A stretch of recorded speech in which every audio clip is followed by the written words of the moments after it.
December 22nd, 1944. Bastogne, Belgium. The temperature sat below freezing. The sky hung low like a sheet of iron, and 18,000 American soldiers were trapped inside a tightening ring of German steel.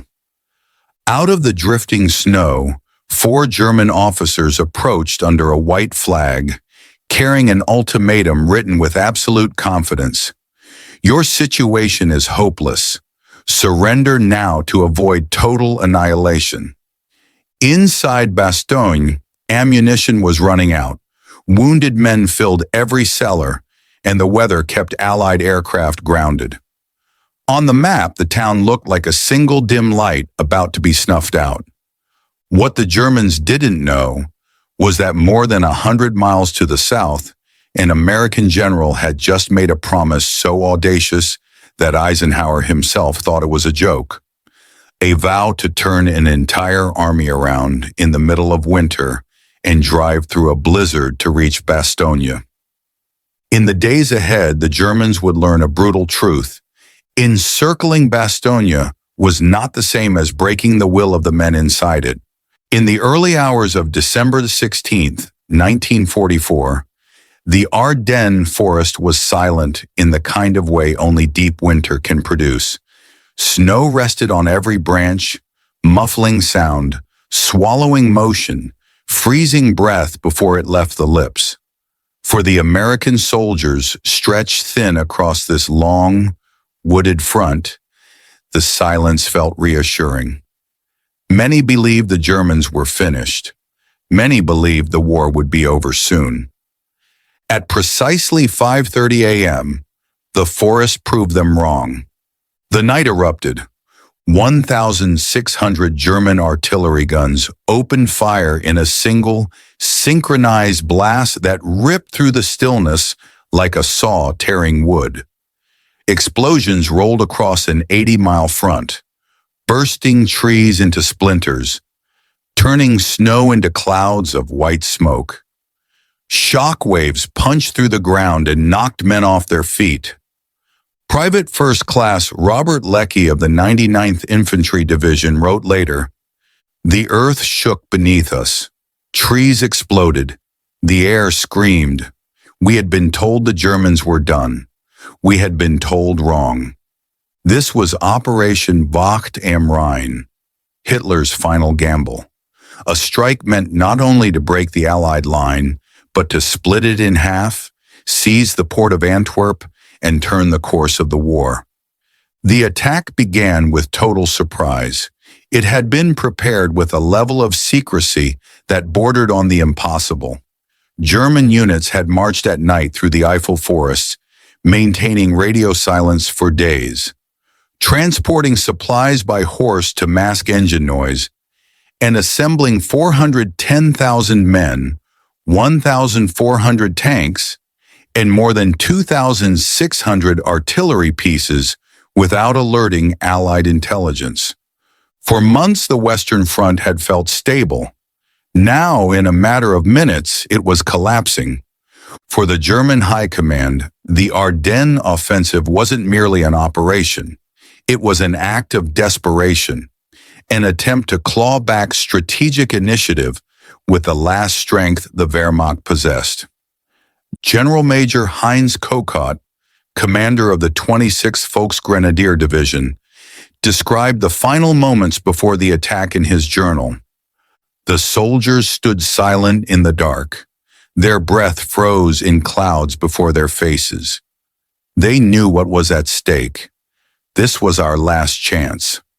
German planners believed they had identified the weakest point in the Allied line, a region covered by 4 American divisions, many resting or inexperienced. If the Germans could push through quickly enough, they could seize the critical road network in Belgium, advance to the Meuse, and drive all the way to Antwerp. But speed was everything. Anything less than rapid movement would doom the offensive. And at the heart of this plan was one small town, Bastogne. 7 major roads converged there. Roads that German tanks needed. Roads that American logistics relied upon. roads that neither side could afford to lose. Hitler believed he could overwhelm Bastogne within 48 hours. By noon of the first day, his generals reported progress. Entire American units were routed. Dozens of miles of front were collapsing. But not everywhere. Some places held. Some places refused to break. And among those places was the path leading directly to Bastogne. The path the 101st Airborne Division was already moving toward. On the night of December 17th, the 101st Airborne Division was resting in Reims, France, recovering from the long, brutal campaign in Holland. Many had just returned from hospitals. Some wore makeshift winter clothing scavenged from French villagers. Few had full ammunition loads. None expected another major operation so soon. Then the call came. Trucks roared into the streets. Officers shouted names. Soldiers grabbed their weapons, stuffed cigarettes and chocolate bars into pockets, and clambered into the backs of cargo trucks without knowing where they were going. Private Donald Burgett of the 506th Parachute Infantry Regiment remembered the scene vividly. We passed endless columns of American troops heading the opposite direction, retreating. Some had no weapons, some no helmets. One grabbed my arm and said, "Go back, go back. They'll kill you all." But we weren't going back. The convoy of 380 trucks stretched for miles. Snow swirled in the headlights. Engines groaned in the cold. The temperature dropped to 14 degrees Fahrenheit as the division moved east through the night. They had one objective: reach Bastogne before the Germans. The 101st Airborne was nearly 12,000 men strong. 4 infantry regiments, glider troops, artillery battalions, medics, engineers, and signal units. But they were heading into a battle blind. Maps were sparse, intelligence contradictory, and reports of German armor confusing and alarming.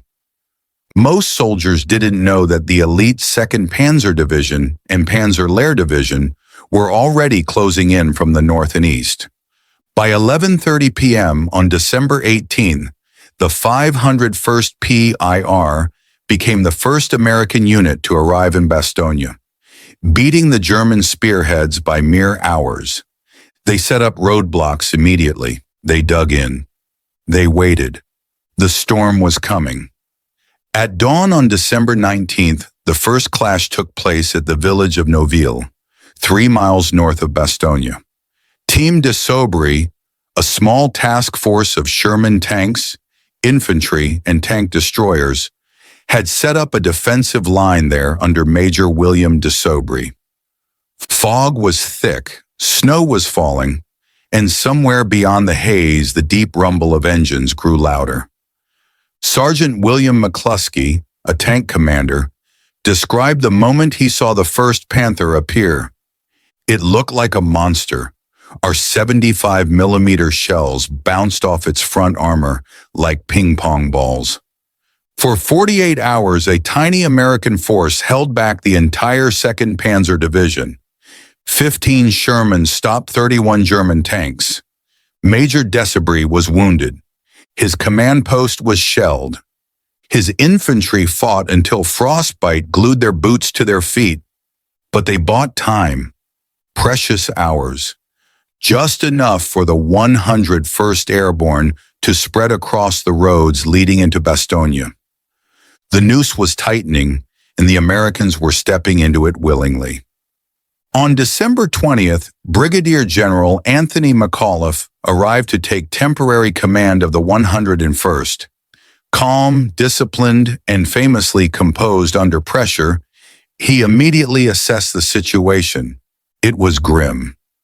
German units were closing from 3 directions: Panzer-Lehr from the east, elements of 2nd Panzer from the north, 26th Volksgrenadier from the south and southeast. By noon, the last supply route, the road to Neufchâteau, was cut. The 101st was surrounded.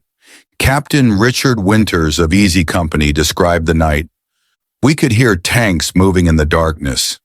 Men dug deeper with helmets and bare hands. The ground was frozen solid. Civilians hid in cellars as artillery smashed houses to rubble. Medics treated wounded in hallways, on staircases, in barns. Supply officers rationed ammunition down to mere handfuls per gun. The encirclement was complete, but the defenders weren't alone, not entirely. More than 2,800 men from the 10th Armored Division, with around 40 operational tanks, were inside Bastogne as well. So were the fast, deadly M18 Hellcats of the 705th Tank Destroyer Battalion. So were thousands of artillerymen, engineers, and support units.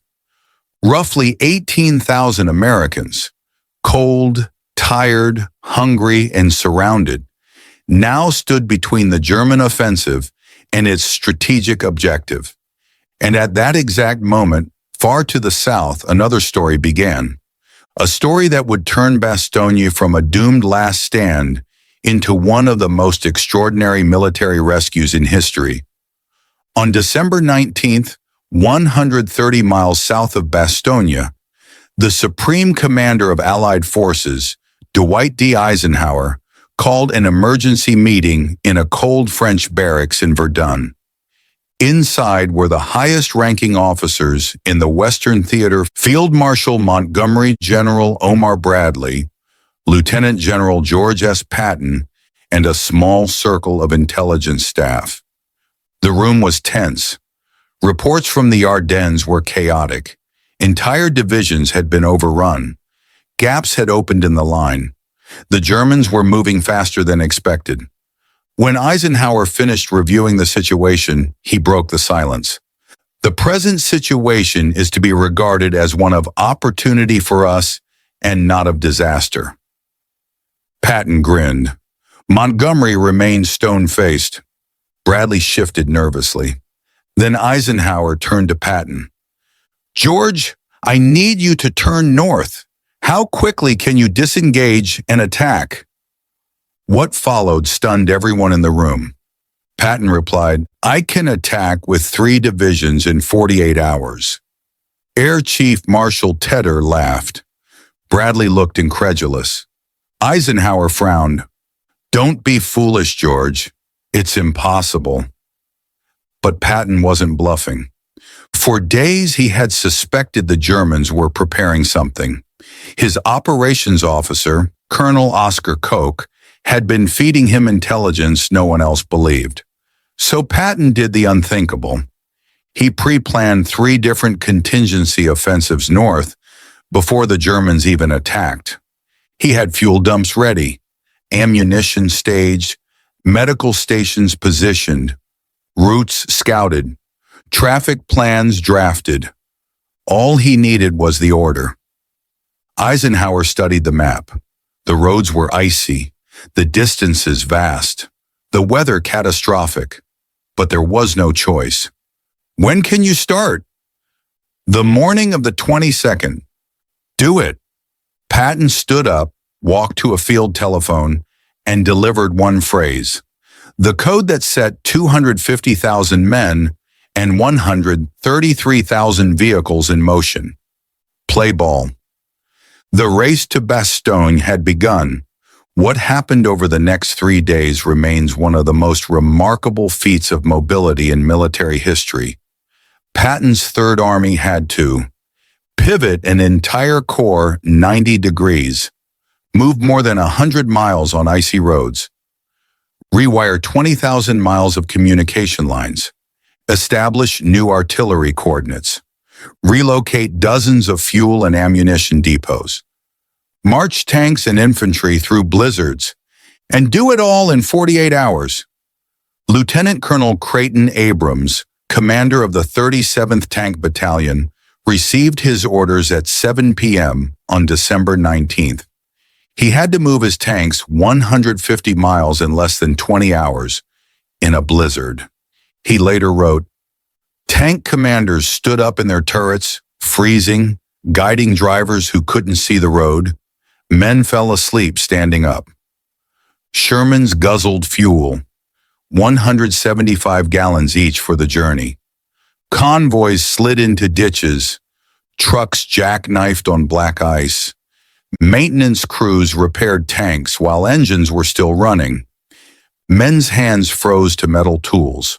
And yet, they moved. And they moved fast.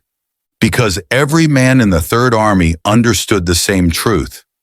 The 101st Airborne was holding out, but they couldn't hold forever. Somebody had to reach them before the Germans broke through. For the men in Bastogne, the weather was torture. Visibility sometimes dropped below 100 yards. Snow mixed with fog to create a curtain of white. Temperatures plummeted to near zero.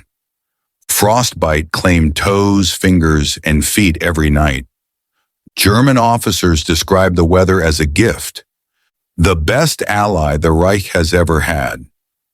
But weather is never loyal, and it was about to change sides. On the morning of December 23rd, the sky over Bastogne cleared. For the first time in a week, sunlight broke through the clouds. At 9:50 a.m., the first Pathfinder aircraft flew overhead. By 11:50 a.m., 241 C-47 transport planes filled the sky. Paratroopers in their foxholes cheered, some crying, some waving helmets, others simply staring in disbelief. Captain James Parker of the logistics section said, "Men ran through artillery fire to retrieve bundles. One soldier was hit by shrapnel, stood back up, and dragged a supply box behind a burning building. 95% of the supply bundles were recovered, an astonishing success. The defenders of Bastogne had ammunition again. They had food. They had morphine. They had blankets. They had hope. But hope alone couldn't break the siege. That would require steel, engine roar, the grind of treads on frozen roads. That would require Patton." On December 22nd, before the sky cleared, 4 German officers approached the American lines under a white flag. They carried an ultimatum demanding immediate surrender. The message was polite, confident, and dripping with superiority. McAuliffe, awakened from a short nap, listened as his staff read the document aloud. When they finished, his immediate response was the word that would echo through history: nuts. When asked what the official reply should be, he repeated it. "Write that. Nuts." Colonel Joseph Harper delivered the message to the Germans. Confused, one officer asked, "What does this mean?" Harper answered, "It means go to hell." The German officers left bewildered. Hours later, the Luftwaffe bombed Bastogne in retaliation. But their ultimatum had failed. Bastogne would not surrender. Not that day, not the next, not ever. By December 25th, Patton's advance was behind schedule. German resistance was stronger than expected. Snow slowed armor movement. Roads clogged with wrecks. Infantry exhausted itself, clearing villages house by house. But the Third Army kept moving. By dawn on December 26th, the 4th Armored Division reached the outskirts of Ardennes, the final village before Bastogne. They were 4 miles away, 4 brutal, narrow, ice-covered miles, but the Screaming Eagles were still alive, and they were still holding the line. Everything, the German plan, the American defense, Patton's march, the weather, the road network, everything was about to collide in one final moment. The final days of the Bastogne siege were beginning, and the world would soon learn that trapped men can still fight, and sometimes trapped men become legends. By the morning of December 21st, Bastogne was no longer just a town. It had become an anchor. the pivot on which the entire Ardennes campaign now depended. 7 roads ran through it like arteries. Whoever controlled Bastogne commanded the flow of men, tanks, supplies, and momentum. The Germans understood this. The Americans understood it even more clearly. From the first minute the encirclement tightened, both sides knew that the battle for the Ardennes had distilled into one brutal truth. If Bastogne fell, the road to the Meuse opened. If it held, the German offensive died. The stakes were no longer local. They were strategic, operational, political, even psychological. Hitler needed Bastogne to break the Allied line. The Allies needed Bastogne to break Hitler's last gamble. And the men inside the town? They needed Bastogne simply to survive. The German encirclement grew harder each hour. Both the 26th Volksgrenadier Division and Panzerlehr were probing nonstop. Their strategy was simple: cut every road, choke the town, starve the defenders, smash them with armor, force a surrender. By noon on December 21st, every major approach to Bastogne was under fire. At Marvy, heavy German tanks pushed so close that their engines shook the walls of abandoned farmhouses. At Luzery, German infantry crept through woods where snow fell silently between the trees. At Champs, Panthers tried to push across open ground only to be repelled by concealed American tank destroyers. In each direction, small American units fought alone. There was no depth to their defense. No fallback line, no reserves. A radio operator of the 327th Glider Infantry wrote, "We didn't hold lines. We held road signs." Each sign, each crossroads, each patch of woods became a battlefield. Unlike paratroopers, glider infantry arrived without the same elite training or esprit de corps. Many were young, inexperienced, and weary from long marches. But during the first days of the siege, they bore the brunt of the attacks. At the village of Warden, men of the 327th were nearly overrun by a violent armored push. They held their ground with rifles, bazookas, and sheer stubbornness. Snow sprayed in arcs as German shells tore up the earth. Wooden doors splintered into shrapnel. Panzer IVs loomed like dark silhouettes against the tree line.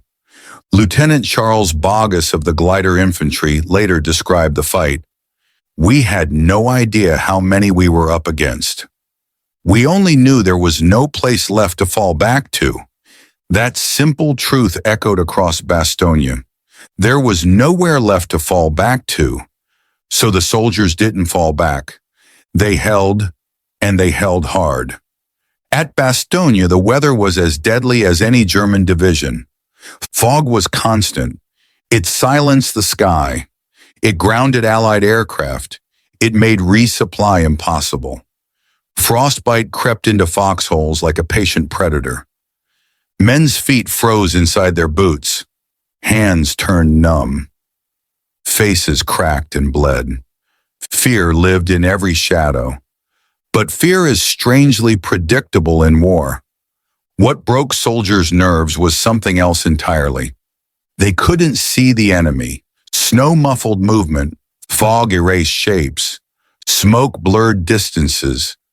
A soldier might stare into the tree line for an hour, unsure whether he was watching wind or watching Germans.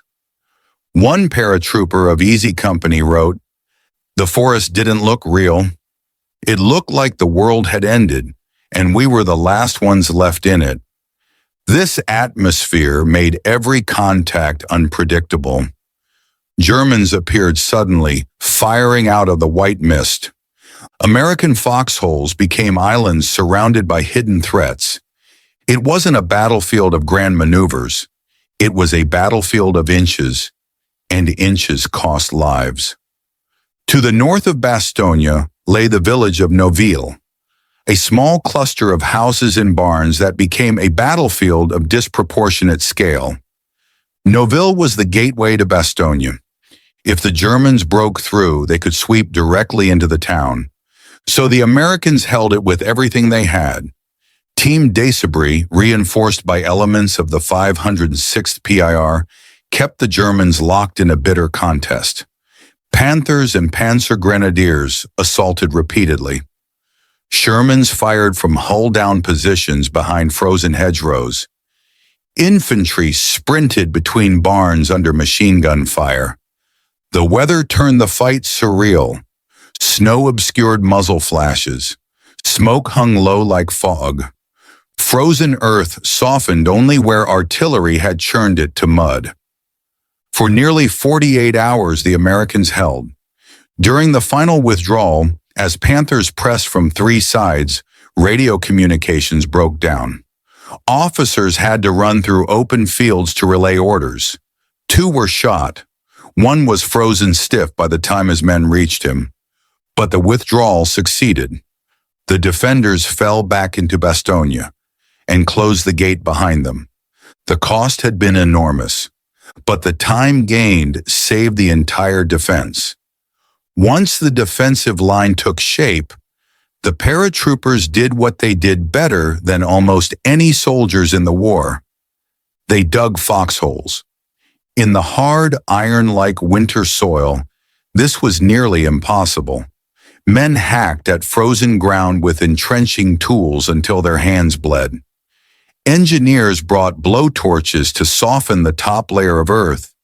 In some cases, soldiers built walls from logs and snow when digging failed.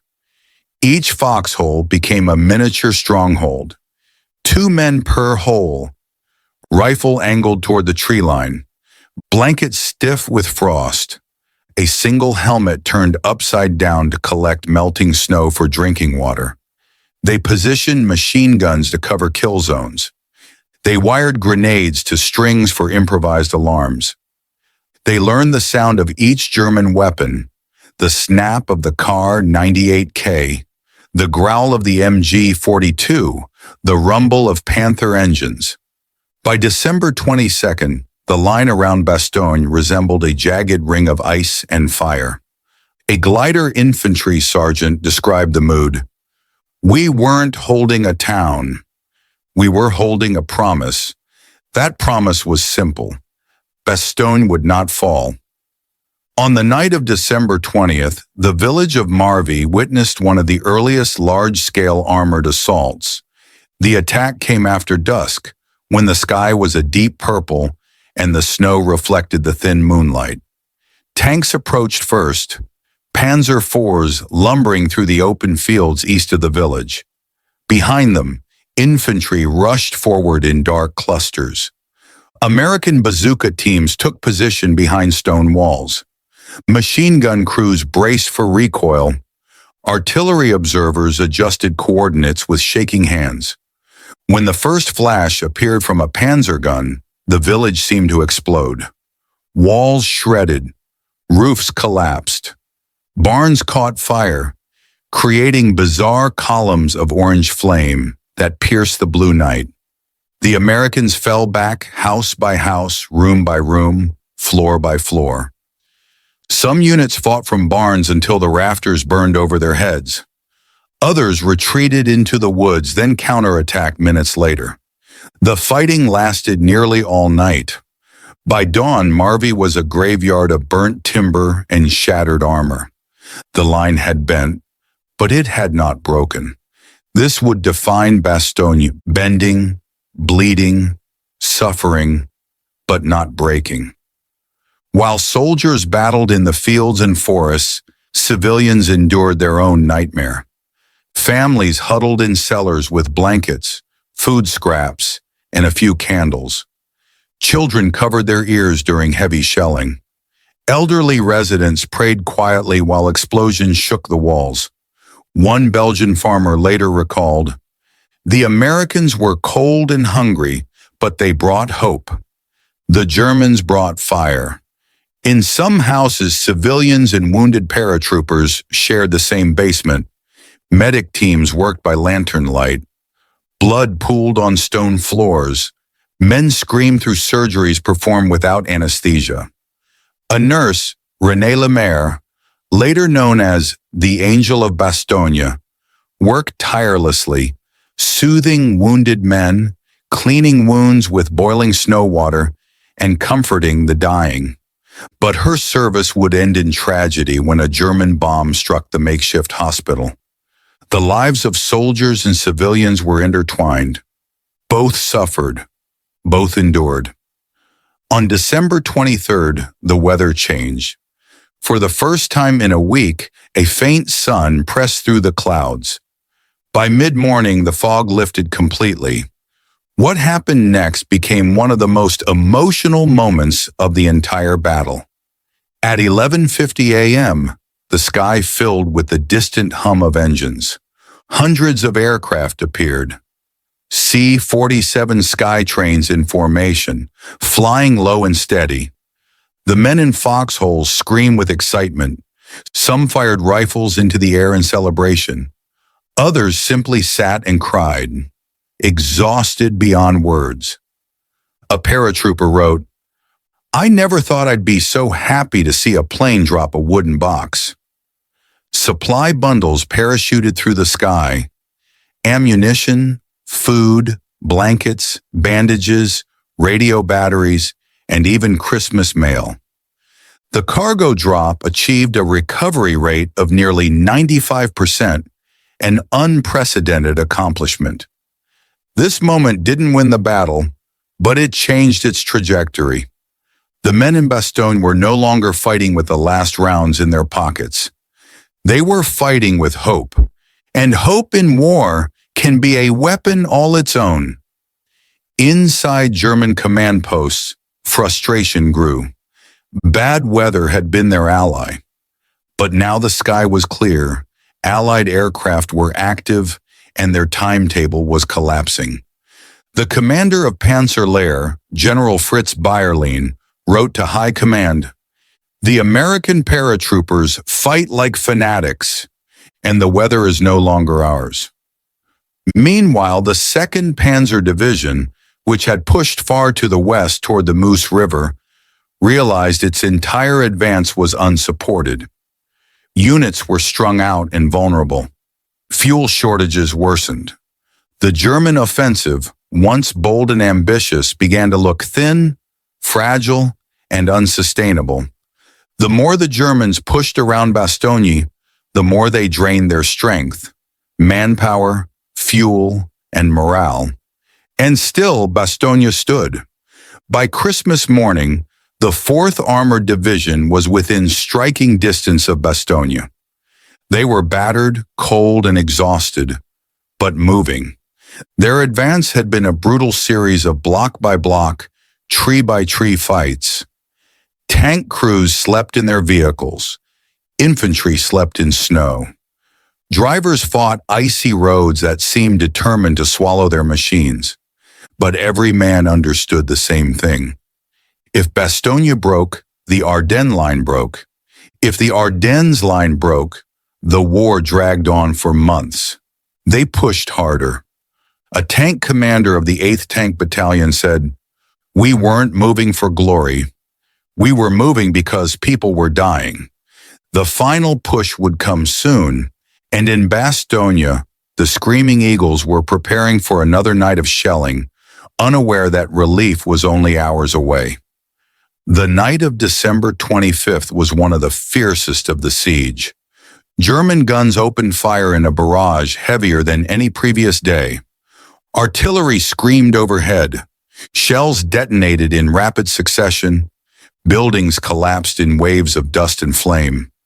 The paratroopers endured the bombardment with jaws clenched, bodies curled in foxholes, hands frozen around rifles.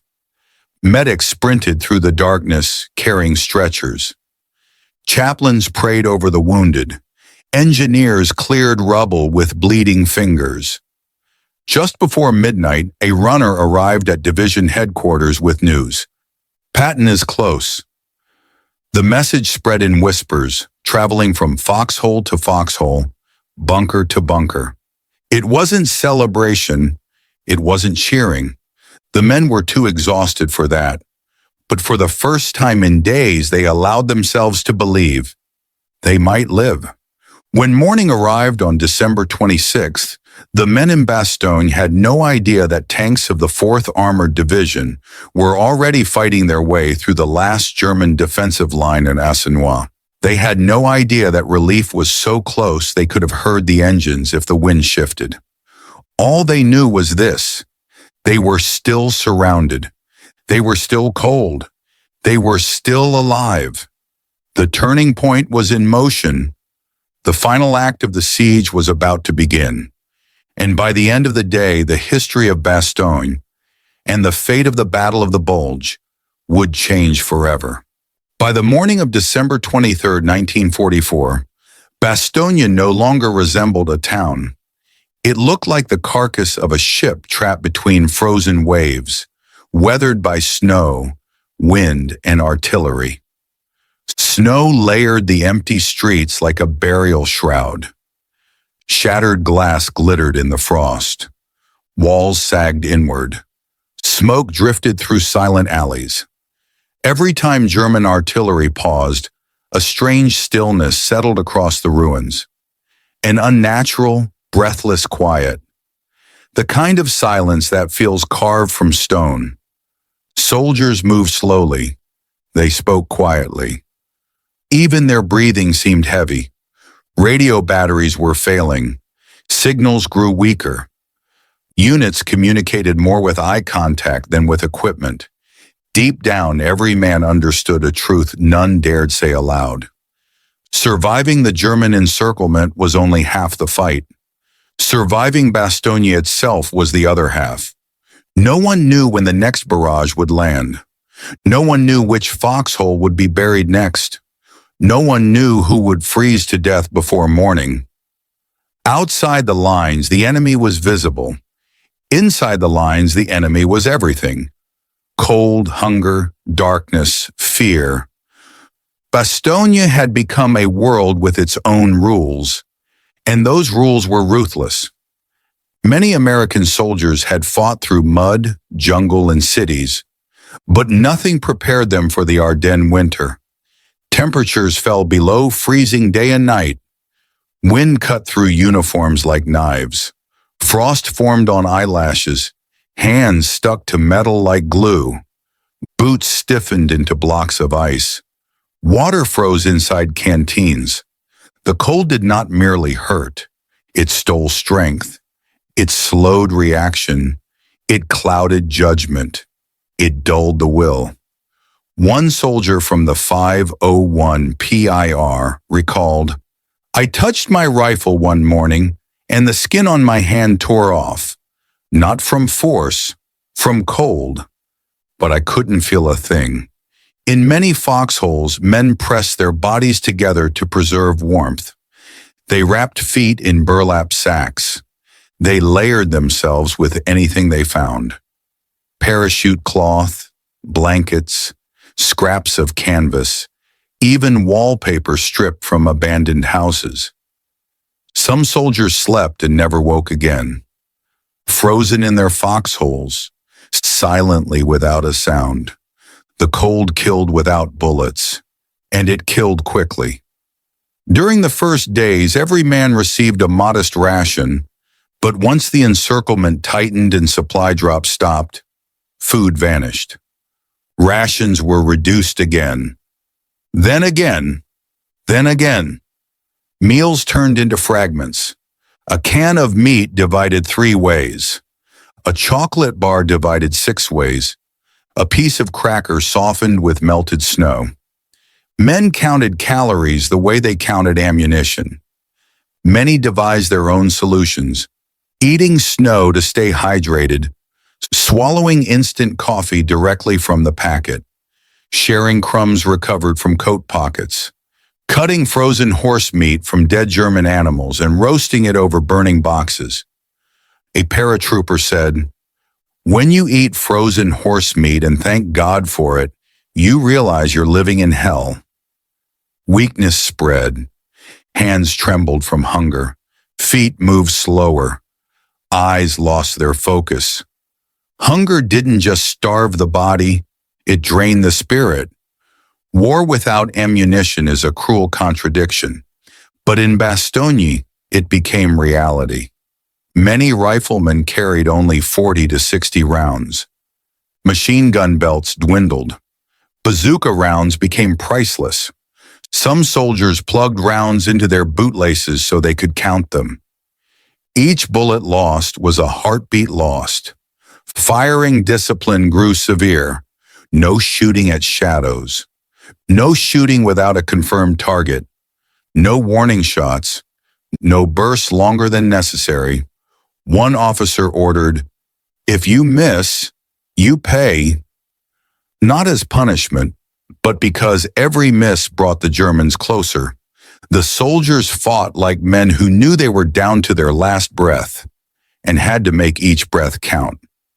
In the basement of a small Belgian school, medics established a field hospital. It was meant for dozens of wounded. It soon held more than 100. Space vanished. Light vanished. Supplies vanished.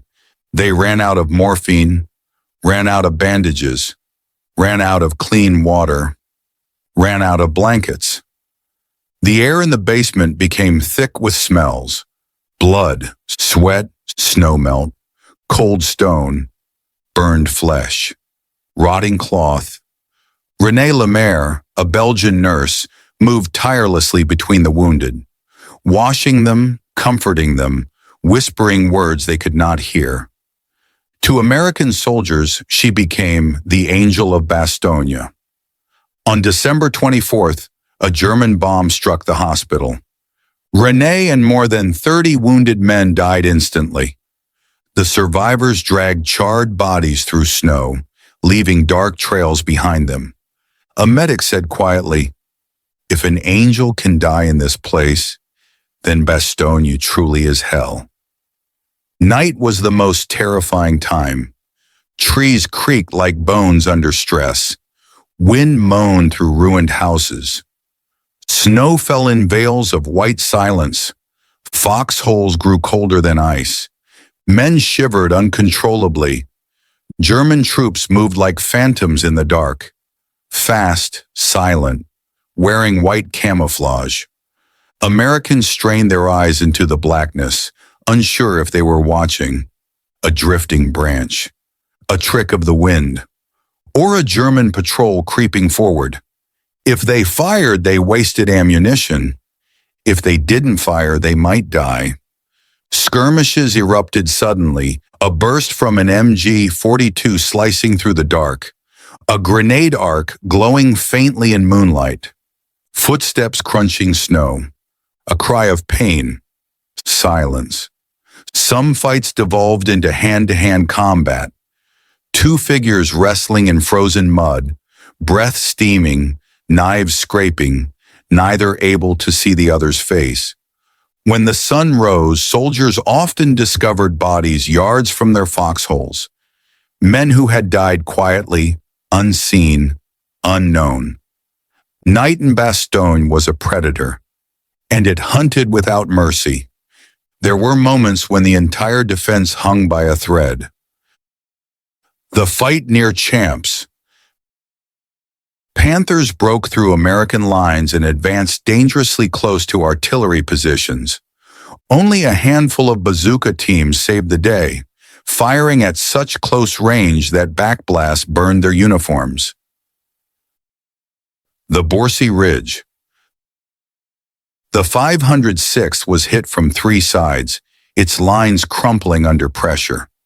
Officers called artillery on their own positions to stop the Germans. Shells landed so close that trees exploded overhead, showering splinters onto the defenders. The Christmas Eve assault. Dozens of German tanks and infantry units lunged toward Marvy and the woods nearby. Radio sets froze. Unit markers vanished. Men fought isolated, believing others were already dead. One lieutenant sprinted through machine gun fire to deliver coordinates for an artillery strike. He was killed seconds later. The shelling that followed saved the entire flank. Bastogne held not because it was strong, but because every time it cracked, someone sacrificed to hold the crack together. On December 24th, the Germans unleashed their heaviest bombardment. Artillery fell in waves, 20 minutes of silence, 10 minutes of fire, 20 minutes of silence, another 10 minutes of fire. Buildings erupted in flames.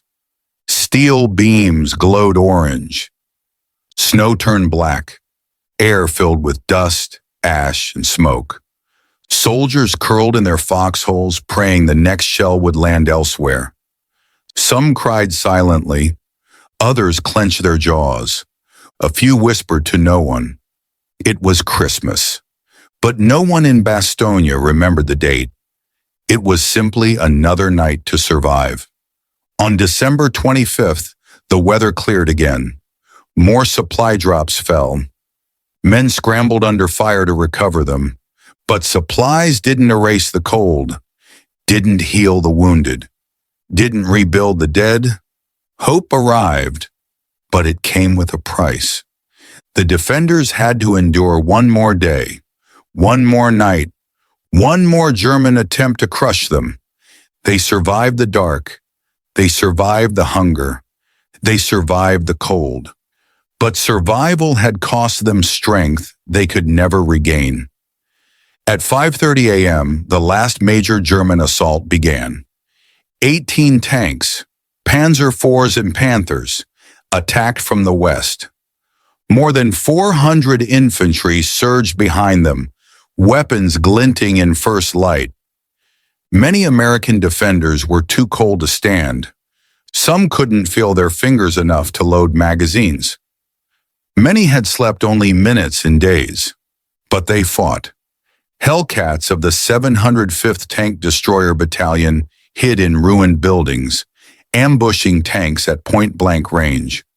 As Panthers rolled past, Hellcats fired into their exposed rear armor, lighting up the morning with fountains of flame and sparks.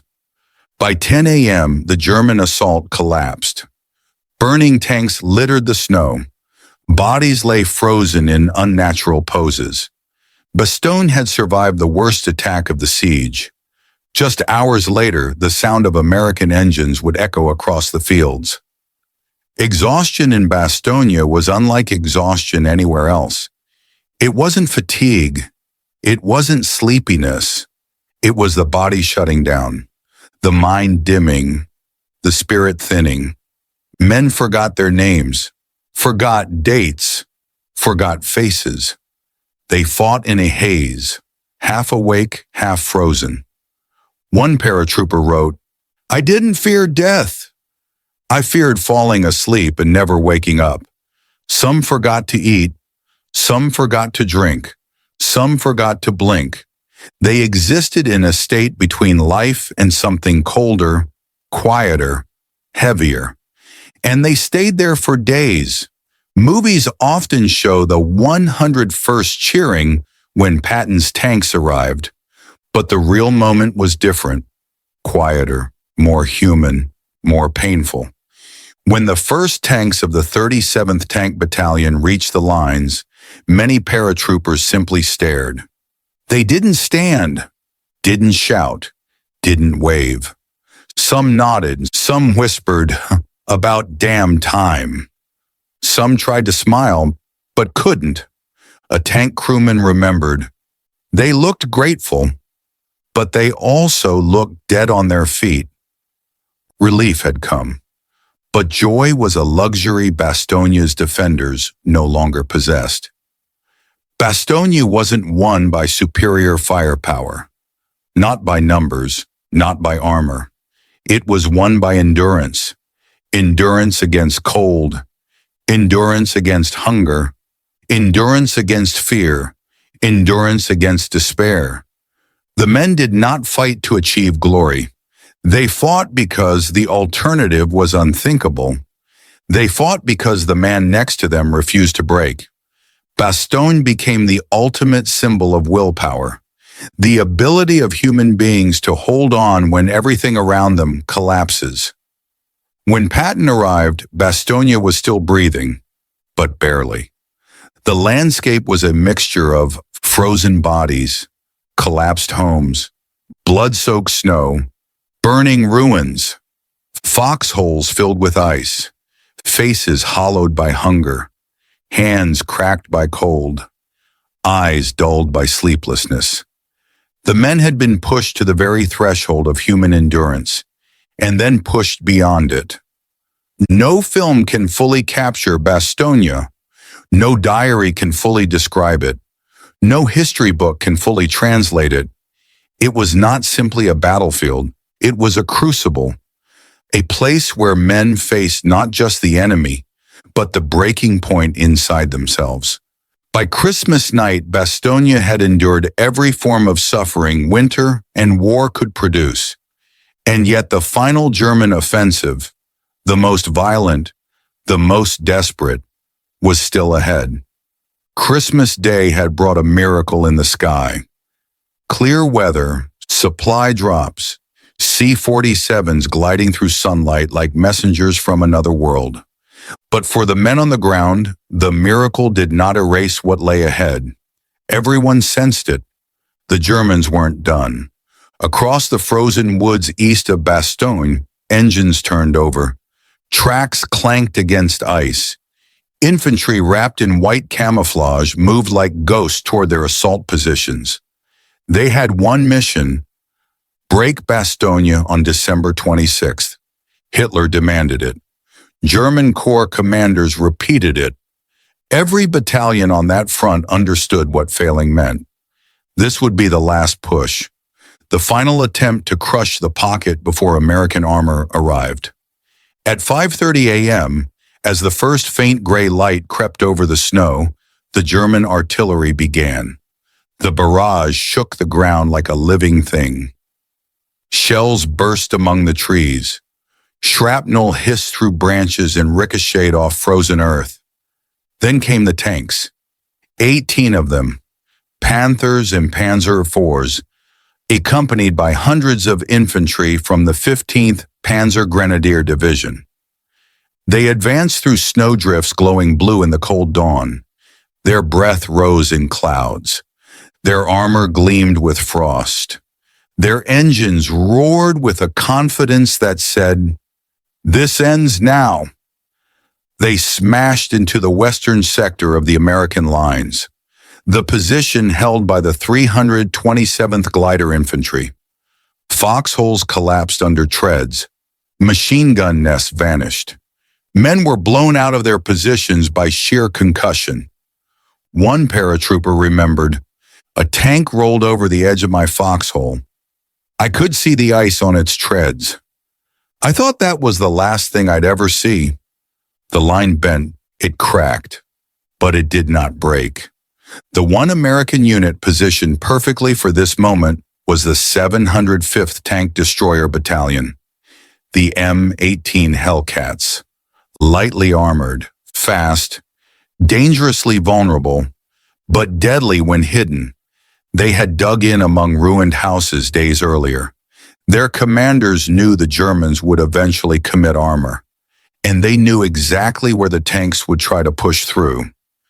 As the Panthers advanced, the Hellcats stayed silent, letting the monsters pass. Tank crews held their breath. Gunners steadied their aim. Commanders watched turret silhouettes drift by like steel giants. When the German armor exposed its weakest point, the rear, the Hellcats opened fire. One gunner fired 5 rounds. 3 penetrated. Each hit turned a Panther into a burning furnace. The counter-ambush set the German formation ablaze. Black smoke spiraled into the morning sky, and the entire German attack lost momentum. By 10 a.m., every German tank was burning. The infantry kept fighting, but without their armor, their advance faltered. One captured German officer said quietly, "We knew then it was over." Not just the battle, the whole offensive. For German soldiers who had mocked Americans, who believed propaganda telling them that American youth were soft. The Battle of Bastogne forced a new understanding. American soldiers did not fold. American lines did not break. American morale did not collapse. And in that moment, something inside the German advance faltered more deeply than any formation on the ground. It was their conviction, their sense of inevitability, their belief in victory. It crumbled. And once it crumbled, no amount of tanks, men, or orders could patch it together again. While German morale cracked, something else was moving toward Bastogne. Something massive, loud, and unstoppable. The 4th Armored Division. For 4 days they had fought through villages and forests under relentless snow. For 4 days they pushed past anti-tank positions, minefields, ambushes, and hidden trenches. They made only a few miles per day, but they never stopped. Colonel Abrams, leading the 37th Tank Battalion, kept his men alive on pure will and relentless aggression. He knew the paratroopers in Bastogne were out of time. He knew every hour mattered. The final push toward Bastogne came on December 26th. Abrams radioed to division artillery. "I want everything you've got." Minutes later, thousands of shells rained onto German positions around the village of Assenois. The barrage didn't just break German lines, it erased them. When the shelling lifted, Abrams ordered the advance, and the tanks roared forward. Leading the charge was Lieutenant Charles Bulge in the Sherman tank Cobra King. As they cleared the burning outskirts of the village, as they crested the final rise in the road, as snow whipped across their viewports, they saw movement ahead. American soldiers, engineers from the 326th Airborne. They waved, they shouted. They ran toward the tanks with frozen smiles. One engineer yelled, "Where the hell have you been?" Bogus replied through his intercom, "Contact. We've reached the 101st. At 4:50 p.m., December 26th, Cobra King officially broke the siege. A narrow corridor opened, only a few hundred yards wide, but it was enough. Enough to bring trucks, enough to bring medics, enough to bring warmth, supplies, food, and hope, enough to prove Bastogne had survived. Many expect a scene of loud cheers, of paratroopers lifting tank crewmen in celebration, of dramatic hugs and laughter. But the real reaction was much quieter. The men of the 101st Airborne did not surge forward. They did not shout. They did not cry out. They were too cold for that, too hungry for that, too exhausted for that. Most simply nodded. A few raised a hand. Some offered a faint smile. One tank crewman remembered, "They look grateful," but they also looked hollowed out, like ghosts that hadn't realized they were still alive.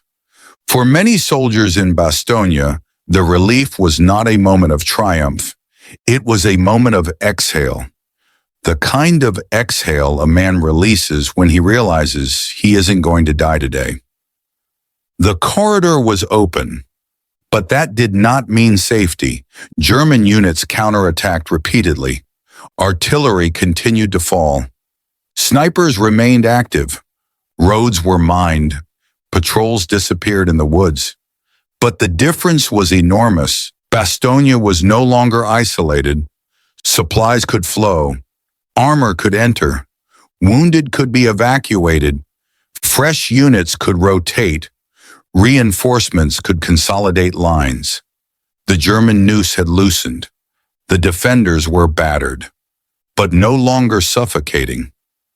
After Bastogne was relieved, the German Ardennes offensive rapidly lost coherence.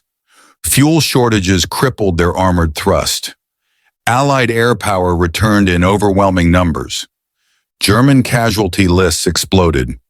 Panzer divisions lost their last tanks. Volksgrenadier divisions lost their last reserves. Officers could no longer rally their men. Fighting continued for weeks, but the momentum was gone. Germany had thrown its last strategic gamble onto the table and lost. Field Marshal von Rundstedt said in post-war interrogation, "Bastogne was the graveyard of the Ardennes offensive." He was right. The relief of Bastogne carried meaning beyond military success. It symbolized something deeper, a refusal to break, a refusal to surrender, a refusal to allow tyranny to advance one more mile. The men in Bastogne were not superhuman. They were cold, hungry, terrified young Americans. But they endured. Their endurance broke the enemy's faith. Their endurance saved the Allied front. Their endurance set the stage for the final march toward Germany. Winston Churchill called the battle the greatest American battle of the war. Even German general, hardened, disciplined, indoctrinated, expressed admiration. General von Lüttwitz visited Bastogne in 1954, stood before the memorial and said, "They fought not for conquest, but for principle. That is why they deserve to win." Decades after the battle, American and German veterans met again in Bastogne. Not as soldiers, as old men. Some shook hands, some shared drinks. Some visited the foxholes where they once tried to kill each other. One German veteran said softly, "We came as conquerors. We returned as friends." The Americans showed us strength we had never understood. The town rebuilt itself. Shops reopened.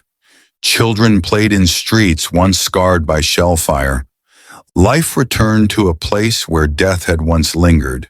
And every year on December 16th, the hour the German offensive began, church bells ring across Bastogne, not in mourning, but in remembrance.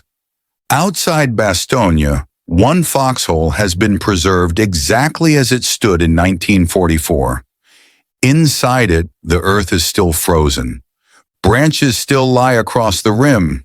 Snow still collects in its corners. A small plaque stands beside it, engraved with a quote spoken by an unknown paratrooper during the siege. "They've got us surrounded.